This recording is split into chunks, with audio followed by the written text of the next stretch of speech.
The mornings can be the hardest time to get moving with ankylosing spondylitis. The body feels really stiff and tight. We don't have energy. We're feeling fatigued. And we might not have the motivation to get moving through that stiffness and tightness, because when most people go to bed at night and wake up in the morning, they feel rested. They feel ready to start the day. But with ankylosing spondylitis, that can be the opposite. It can be really challenging because we're really stiff and tight. We want to get moving, but things hurt. It's really uncomfortable at first to get moving. So you have to find the right approach for you. So what I want to show today is some of the things I focus on to get moving in the morning, to consistently have that motivation to keep moving, because again, it can wear you down, that stiffness and tightness. But I've found some powerful things that you can do at home, and especially at home, because we can get right into it. We don't have to worry about going to the gym. We don't have to worry about going for a walk. All those things can be great if you have the motivation. But for me, for years, I didn't have the motivation in the morning because I was so stiff and tight. My low back hurt, my mid back was aching. So I started doing powerful things from home, and that really got me going. That really loosened me up, and over time, I kept building. So first, I always want to focus on low impact movement. And again, I'm not worried about going for a walk outside. I'm just moving around the house, right? Because I want to ease into this. I like including backwards walking too, to get the whole back of the legs activated, hamstrings, protecting the knees. I'm thinking about upright posture, abs squeeze, glutes squeeze. So just casually walking around the house, messing around, just feeling loose. I'm not worried about going for a 15-minute walk, 20-minute walk. Again, that can be great for some folks, but for me, I just want to get moving. Usually I have my coffee in hand. The blood flow, elevating the heart rate for ankylosing spondylitis is crucial. That's why it's so important to find low impact movement that suits you, but you got to ease into it. So at first, just casually walking around the house, finding some rhythm, getting the heart rate up, elevate a little bit. And then from here, I'm gonna start some low impact movement, stretching, comfortable range of motion. So what I like to do first, I wanna reset that posture. I'm gonna drill my back into a wall. So arrange the feet so it's comfortable for you to get the back flush into a wall. So I like to go about 6 inches at first, but you can go a larger base so you can really get the back flat. So feet 6 inches away, small bend in the knees, hips come back, and I really want to get the core activated here to protect the low back, to work on the alignment. So my belly button is squeezed in towards the wall, abs squeezed. I'm trying to get that low back flush against the wall, shoulders down and back, working that alignment first. I'm going to reset all these postural muscles.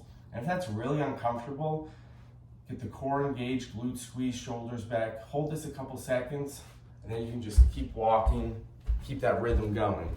Because sometimes a lot of that pressure on the low back can make it difficult to engage the abs. So we don't want to force this, but we want to make sure core squeezed, abs squeezed, glutes squeezed, shoulders back. And then once you work that alignment, head back comfortably. Start here, but again, if it's really challenging, reset. Keep that alignment as you're walking. So think about belly button squeezed in. You really want to activate the core. Again, protect the low back, help with the alignment, help with the posture. So first step in the morning, get moving. Second step, add in the posture, reset. Again, most comfortable range for you. A lot of folks can't come all the way back into the wall. That's okay. Bring the hips back. Then think about as upright as comfortable, using the wall as a tool for that. Head lifted towards the ceiling, shoulders down and back. So even if you can't come all the way against the wall, don't be discouraged. Find the best range for you. Get the core engaged. All right, we'll do one more loop here.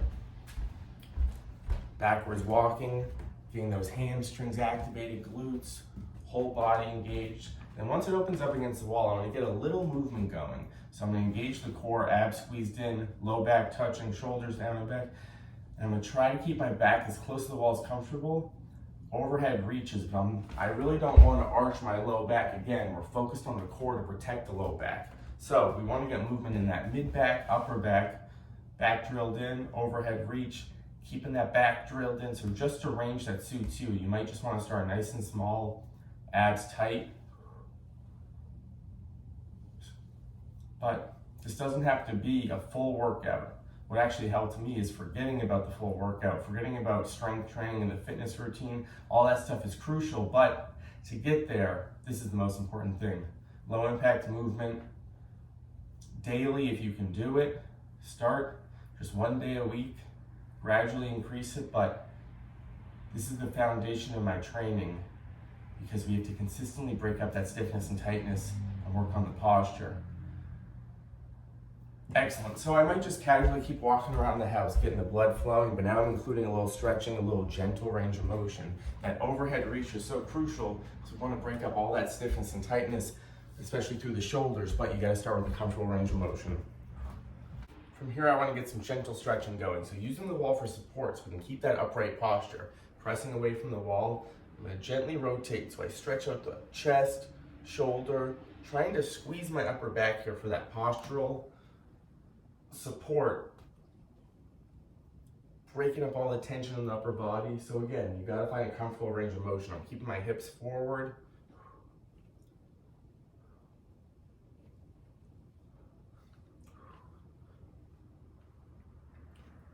From here, supported downward dog, a little easier variation than on the ground if you're feeling really stiff and tight. So sinking back through the hips, chest comes forward, stretching out that whole back with the back of the legs here. Always start comfortably, reset. So 1-2 second stretch, reset. So what I would suggest is choose a couple things that work for you. You feel energized, you're not feeling too sore, you're breaking up that stiffness and tightness and supporting the posture. Find a couple things to get going in the morning. It can be really brief just like this, and then I'm back walking. So I'm combining these things. It's structured, but it's also unstructured because I'm just moving around. I'm not putting a lot of pressure on myself. I'm using the wall for support to get moving, upright stretching, but there's many ways to do this. Do stretching in a chair if it's too much in the morning. If you're really feeling fatigued, choose a few chair stretches. Get moving a little bit with the chair stretches. So some things to think about. Let me know what you thought of this routine. Let me know what you do in the morning to get going with ankylosing spondylitis. Again, it can be hard to stay motivated to get moving in the morning. This is why I started building a foundation at home. Stuff I could get right into immediately when I woke up to feel better. Heart rate's elevated a little bit right now just by casually walking around the house and adding in some stretches. Keep going.